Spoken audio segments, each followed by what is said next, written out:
E aí pessoal, beleza? Então hoje nós vamos dar continuidade ao nosso curso de História da Química. No caso nós estamos falando sobre a Idade Média, né?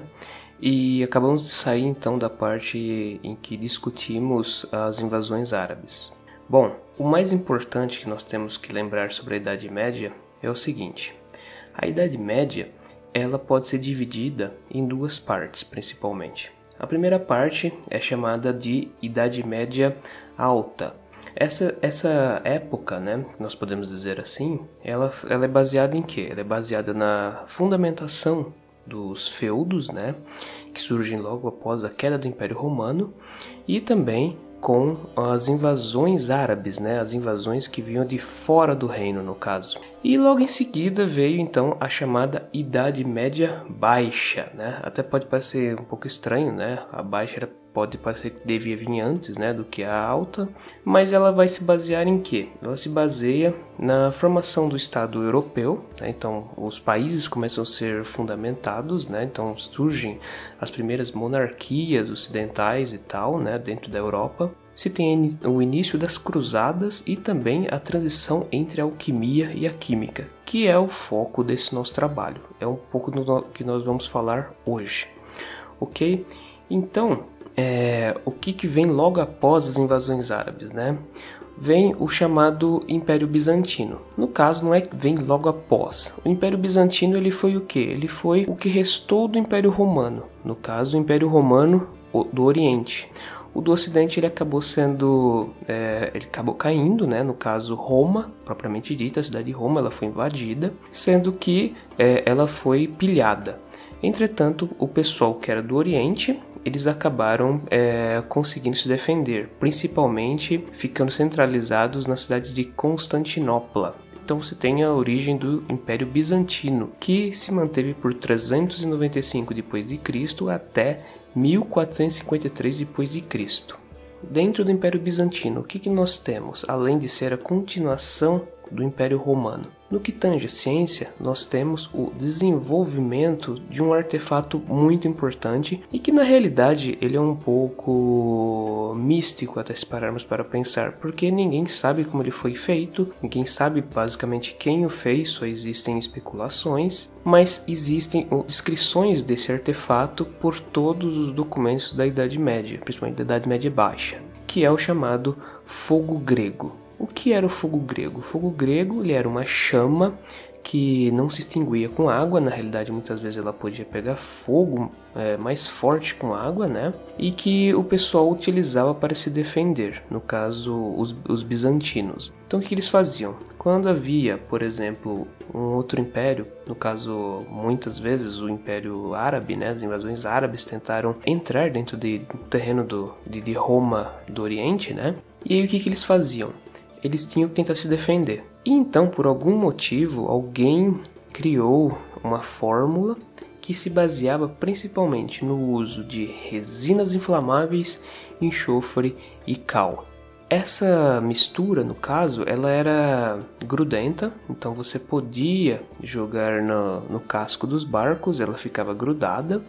E o que acontecia? Quando se ateava fogo, iniciava um incêndio na madeira e esse incêndio se alastrava pelo barco. Então era uma arma muito importante, por quê? Porque ela fazia com que dentro do rio, dentro do mar que seja, iniciasse um incêndio. E algo que é muito diferente do que nós conhecemos sobre o fogo grego, que eu já até disse anteriormente, não se sabe por que ele talvez se mantivesse aceso com a adição de água. Então era uma fórmula muito secreta.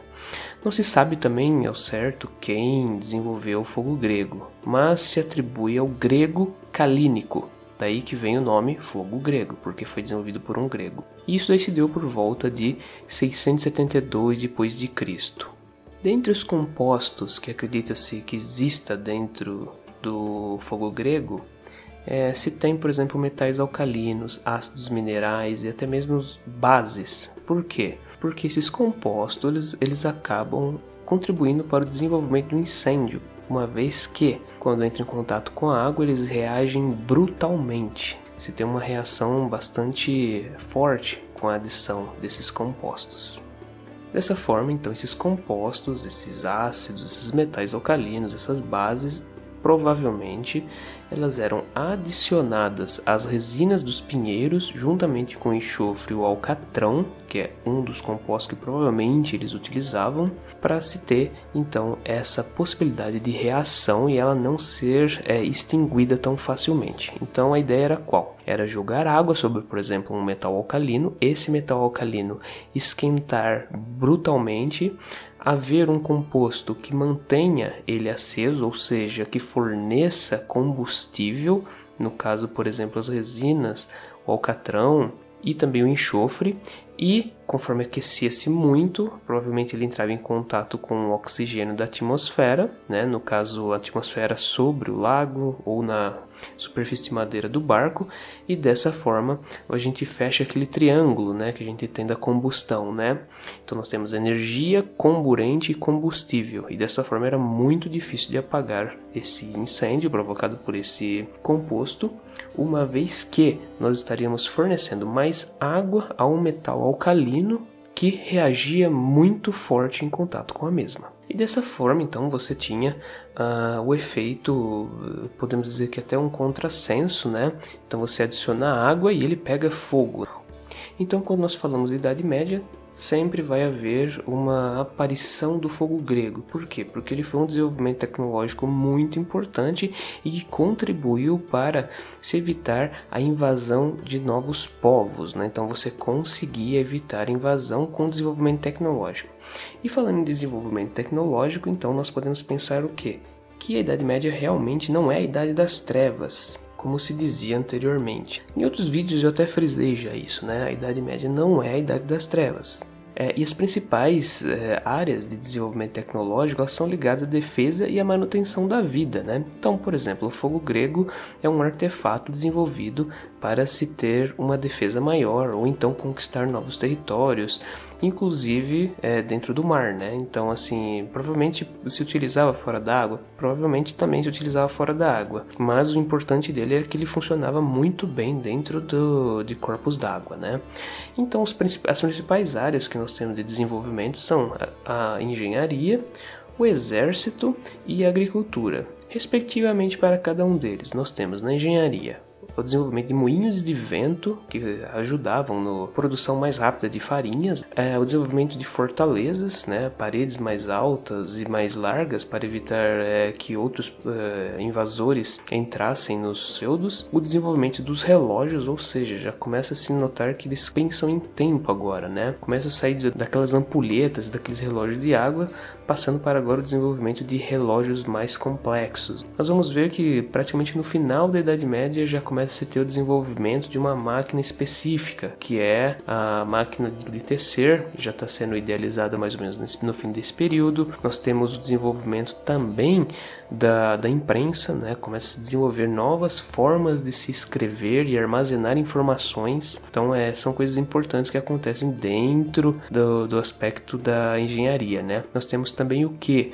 O desenvolvimento de lentes e vidrarias, né? Com o desenvolvimento de lentes nós conseguimos então observar melhor o céu e com isso mapear as estrelas e a desenvolver teorias que comprovassem, por exemplo, a forma do planeta, a movimentação de outros corpos, que pudessem também auxiliar no quê? No desenvolvimento de um calendário mais preciso referente à agricultura. Então, falando agora já de agricultura, por exemplo, a gente tem o desenvolvimento do arado pesado, que é um arado já que contém peças metálicas, e também o desenvolvimento da rotação de cultura. Então, como a gente fala sempre que a gente tem que ter desenvolvimento de mecanismo para se ter a manutenção da vida e da defesa, né? Então a gente pode pensar no exército também. O que tem? Nós temos as cavalarias pesadas, ou seja, cavalarias com os soldados utilizando armaduras mais grossas. Nós temos também as catapultas, né, para arremessar pedras, para tentar destruir outras fortalezas ou a jogar fogo em outras regiões. E também o desenvolvimento, por exemplo, de bestas e dos primeiros canhões. Então agora entrando um pouco mais no aspecto do quê? No aspecto de desenvolvimento de livros. Eu falei que mais para o final da Idade Média vai se começar a desenvolver o quê? As primeiras formas de máquinas de imprensa, né? Ou seja, aquelas impressas rotativas que elas parecem quase um mimeógrafo. Com isso começa a se ter uma difusão maior do conhecimento. Então nós temos que falar dos primeiros tradutores, porque lembre-se, o conhecimento dos romanos eles vinham de quem? Vinham lá dos gregos. Os gregos armazenavam esses documentos em bibliotecas, as quais foram passadas para os romanos com o passar do tempo, com as invasões romanas, e que consequentemente foram passadas para os invasores árabes. Então, durante o período que se instaurou vários califados na Europa, o que aconteceu? Aconteceu que os filósofos eles desenvolveram novas formas de pensar, né? No caso os filósofos árabes, e obviamente isso daí estava escrito em árabe, então havia necessidade de se transcrever isso. Então nós temos alguns tradutores, né? Algumas pessoas que estudaram essas línguas. Talvez um dos mais famosos tenha sido Hermann, o Dálmata. Ele foi um filósofo, astrônomo, astrólogo, matemático e também tradutor. Era importante um tradutor ter mais de uma especialidade. Por quê? Porque ele conseguiria traduzir de uma forma melhor o conteúdo que estava ali, né? Naquele texto que ele estava tentando trabalhar. Então ele traduziu vários e vários textos do árabe para o latim. Ele viveu aproximadamente entre 1100 d.C. e 1160. Logo após Hermann, o Dálmata, nós tivemos Gerard de Cremona, que viveu na cidade de Toledo em 114 d.C. até 1187 d.C. Ele traduziu muitos textos alquímicos, né, que estavam em árabe, incluindo o cânon de medicina. E o que é o cânon de medicina? O cânon de medicina é um texto muito importante que foi utilizado até o século XIX dentro da medicina. Ele foi escrito por Avicena, considerado um dos príncipes ou o Aristóteles árabe. Além dos textos de Avicena, ele também traduziu os textos de Al-Razi e de Jabir. Quem se interessa um pouco sobre isso, conhecer um pouco mais sobre os filósofos árabes, né, os alquimistas árabes, dê uma olhada no vídeo anterior que a gente falou bastante sobre isso. O que ele trouxe para a ciência ocidental? Ele trouxe termos provenientes do árabe. Então o que ele fez? Ele foi traduzindo e haviam certos termos que ele percebeu que não tinha como haver uma tradução. E sim, ele fez o quê? Ele fez que aquelas coisas que tinham nomes árabes tornassem os nomes latinos delas também dentro da Europa, né? Exemplos disso são, por exemplo, alambique, alcali, alcatrão, elixir, nafta, dentre muitas outras palavras. Além desses dois primeiros tradutores, existiram vários outros, como por exemplo Bartolomeu da Inglaterra, que viveu em 1203 d.C. até 1272 d.C. Ele era um frade franciscano que escreveu um texto muito importante que é sobre as propriedades das coisas. Esse texto ele vem a dar origem ao que é as primeiras enciclopédias. Então notem que a ciência ela estava dentro dos muros da igreja, né? Ela estava sendo traduzida dentro dos muros da igreja. Então, quando as pessoas muitas vezes falam que a igreja foi um atraso na Idade Média, na realidade não. Ela fez o quê? Ela fez com que esses documentos fossem traduzidos e armazenados. Outro escritor, tradutor importante foi Vicente de Beauvoir, que viveu em 1190 d.C. a 1264 d.C. Ele também foi um frade dominicano, no caso, da Igreja Católica, e foi o bibliotecário do rei francês, no caso, do rei Luís IX.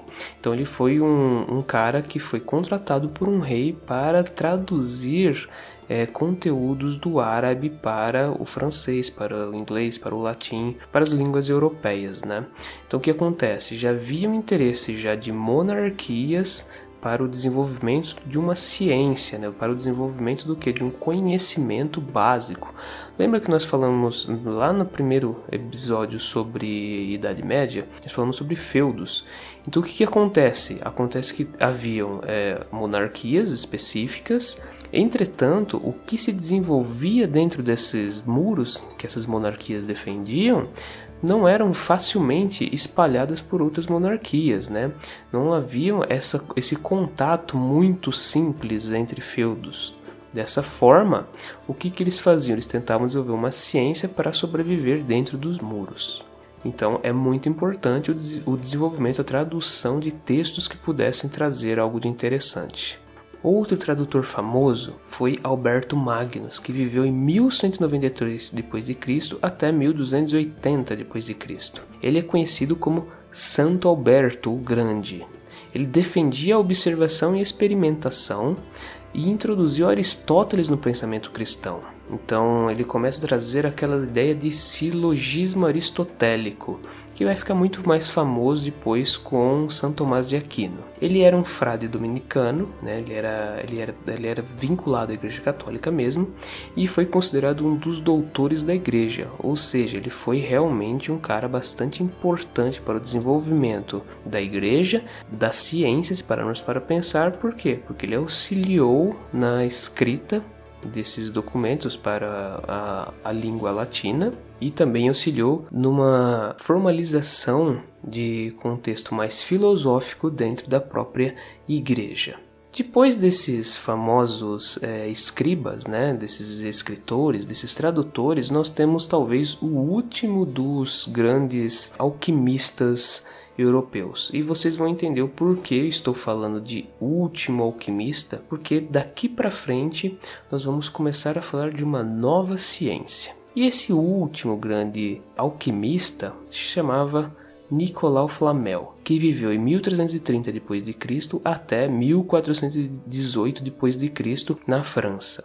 Ele era um escrivão, copista e também vendedor de livros. Ele tinha uma livraria, no caso. E o interessante é que ele tinha contato com esses textos que haviam sido traduzidos do árabe. No caso, a lenda que gira em torno do Nicolas Flamel se dá no fato de que ele provavelmente entrou em contato com um livro muito estranho, e esse livro propiciou a ele o desenvolvimento de coisas bastante peculiares que estavam dentro daquelas propostas da formalização da alquimia. Lembra lá atrás nós falamos que tinham 4 coisas importantes? Dizem que ele conseguiu chegar na formalização, na construção e na descoberta de 3 delas: o elixir da longa vida, a transmutação de metais e principalmente a pedra filosofal. Uma coisa muito interessante sobre ele é essa lenda que reside ao redor dele. Dizem que foi encontrada a tumba dele e da esposa, entretanto lá dentro não havia corpos, mas sim as roupas deles. Então acredita-se que o Nicolas Flamel provavelmente não morreu, ele pode estar vivo até hoje, segundo a lenda. A casa dele existe até hoje e as ruas próximas ao Museu do Louvre recebem o nome dele e da esposa dele. Então, como eu falei, né, ele provavelmente foi o último grande alquimista da Europa, porque nessa época já começava a se haver uma mudança. Não se tinha mais a ideia de alquimia, mas sim o surgimento de uma nova ciência. Ciência essa que vem a receber o nome de química. Bom, então o que nós temos dentro da química? Nós temos já uma formalização de ciência.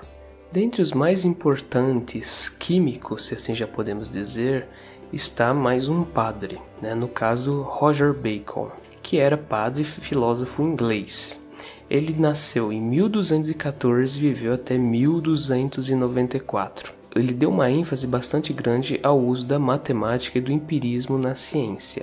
Ele foi um dos precursores do método científico, o qual vai ficar mais popularizado lá com Descartes. A sua obra recebe o nome de Magus ou Majus Opus, que corresponde a um conjunto de capítulos e livros que ele escreveu. Nesse compêndio, né, nesse monte de capítulos que ele tinha escrito nesses livros, se tinham coisas referentes à linguística, matemática, ótica, astrologia e até mesmo alquimia. porém já com uma abordagem mais química. Além de tudo, ainda a gente encontrava coisas como composição da pólvora e posição de corpos celestes, além de vários aparelhos ópticos que ele já havia idealizado, que são, no caso, o microscópio, o telescópio e o óculos. Talvez um dos mais famosos químicos, né? Um dos mais famosos cientistas que conseguiram fazer essa transição entre a alquimia e a química foi Paracelso, que viveu em 1493 d.C. a 1541 d.C.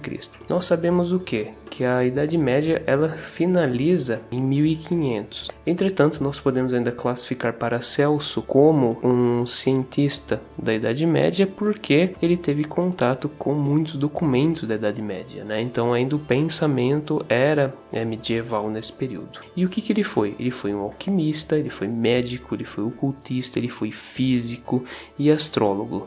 Viveu na Suíça. O seu nome, Paracelso, né, é um nome que vem de um título que ele se deu. Título esse que queria dizer superior a Celso, que foi um grande médico romano. Ele criou o nome para um elemento químico, no caso o zinco, né? Ele deu o nome de zincon, ele batizou um elemento químico. Ele dizia também, essa é a frase mais importante do que se tem sobre Paracelso, ele dizia o quê?